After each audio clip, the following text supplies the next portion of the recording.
Saudi আরবের সঙ্গে মিল রেখে প্রতি বছরের মতো আজ ঈদ উল ফিতর উদযাপন করছেন বাংলাদেশের বিভিন্ন জেলার মানুষ।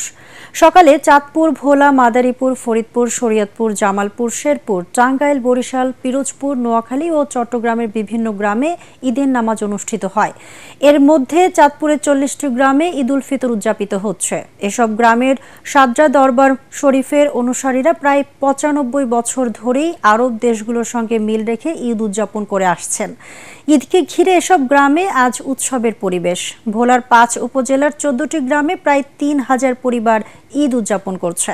ঈদ উল ফিতর উদযাপিত হচ্ছে মাদারীপুরের 25টি গ্রামে। টাঙ্গাইলের দেলদুয়ার উপজেলার সনসিনারা গ্রামের 40টি পরিবার ঈদ উদযাপন করছে।